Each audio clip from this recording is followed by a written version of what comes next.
Baik, terima kasih pemirsa. Anda masih terus setia dengan acara Yuk Berwirausaha. Kang Opik, boleh dilanjut tadi proses bagaimana supaya ini diakui sebagai warisan budaya dunia? Saya kasih tahu ke berbagai pejabat di Jakarta sana. Saya itu ditawari bukan cuma gajinya berlipat-lipat, tetapi kita dikasih pulau. Di sana ya? Dikasih pulau, kemudian juga akan ada pengrajin-pengrajin yang disuplai. Yang pertama tugas saya adalah menghidupkan 5 university. Kemudian puluhan university. Tahap berikutnya kemudian sekolah-sekolah yang ada di sana. Berita itu tentu saja mengkhawatirkan sehingga kami dibantu dengan sangat serius sehingga akhirnya angklung segera diakui di Indonesia. Jangan sampai seperti sana, dan namanya adalah keren itu, intangible heritage come from Indonesia. Jadi intangible heritage itu bukan hanya semata-mata alat musik, tapi alat musik yang mengandung filosofi, alat musik yang mengandung toleransi, kebersamaan dan lain-lain. Keragaman gitu, ya. Kang Iwan, peragaman. Itulah kita oleh UNESCO ini hanya ada 4 hal yang harus diperhatikan, harus terlindungi, terpelihara, terpromosikan dan terregenerasikan. Kalau 4 hal itu tidak dijalankan, maka kemungkinan akan ditarik lagi. Tuh, Kang Opik, tentu dengan pencapaian-pencapaian itu pasti kita akan sangat paham, punya resep nih bagaimana mengelola sebuah industri yang notabene industri kreatif di bidang seni. Gimana caranya supaya bisa bertahan bahkan berkembang? Saya sebetulnya mengadop atau melihat bagaimana almarhum Pak Ujo dulu modalnya adalah kecintaan.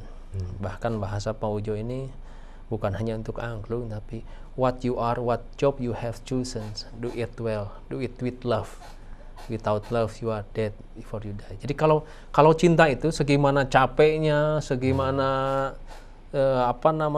waktu panjangnya kita nggak ngerasa. Kalau dulu kita berpikirnya hanya sekedar bisnis, kita akan berhitung break even point.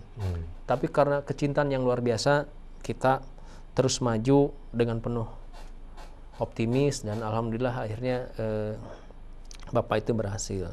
Dan yang tadi konsepnya adalah kami ini keep the old one, create the new one. Jadi kita harus senantiasa kreatif. Jangan sampai karena seni budaya daerah ini biasanya ada subsidi dari pemerintah, lalu kemudian kita minta-minta ke pemerintah. Boleh. Karena kalau dengan begitu nanti kita nggak keluar kreatifnya. Ya, karena udah dapat dana. Nah, dengan bahwa kita kalau nggak kreatif kita nggak makan, maka itu memacu kita untuk lebih benar-benar berjuang untuk itu, Kang Iwan. Gitu ya. Jadi mencintai kreatif, selanjutnya apa? Ya itu sudah otomatis akhirnya menjadi sananya yang tadi itu ulet, disiplin, jujur dan optimis gitu, Kang. Nah, sekarang ambisi ke depan. Ya, Kang. Saung Angklung. Jadi gini, Saung Angklung itu kan sekarang dengan kunjungan yang 300.000 itu sebenarnya sudah overload.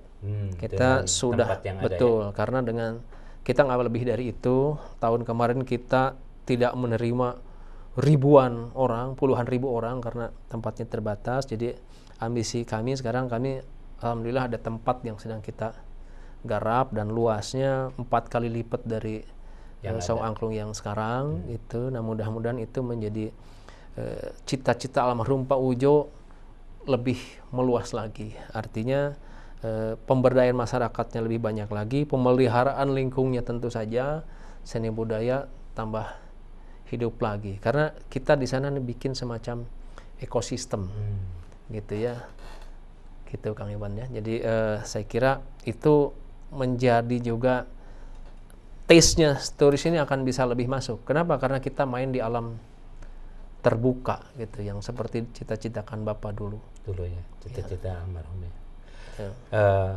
Itu kapan kira-kira? Berapa tahun lagi? Sedang saya garap. Kalau yang existing nantinya jadi apa? Nah, itu kan menjadi sebuah pusatnya lah. Pusatnya ya. Nah, kalau di sana bisa jadi sebuah edukasinya, dapurnya dan segala macam, atau peristiwa besar yang menampung banyak orang, itu bisa di sana. Dan insya Allah Juli ini di tempat itu akan ada namanya West Java Music Festival. gitu, World Festival Musik. Jadi itu nanti bulan Juli, Kang. Itu targetnya kita 3.000 orang. Bisa dan pemain-pemainnya dari luar negeri sana. Gitu.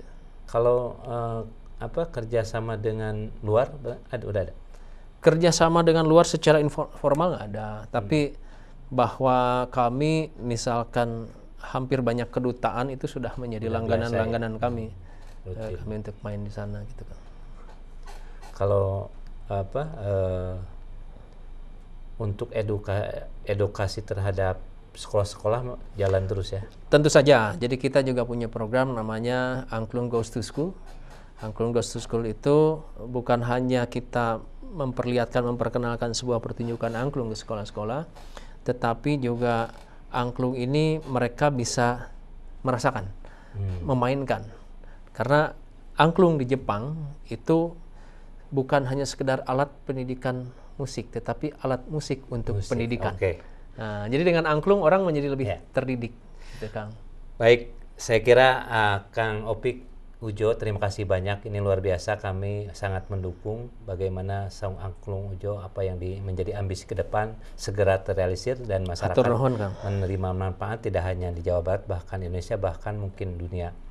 Baik, terima kasih dan terima kasih Anda telah menyimak iNews Jabar hari ini. Seluruh sajian berita dan dialog program ini bisa Anda simak kembali di kanal YouTube iNews Bandung. Akhirnya saya Iwan Gunawan mewakili kerabat kerja yang bertugas mengucapkan semangat beraktivitas untuk Anda dan sampai jumpa.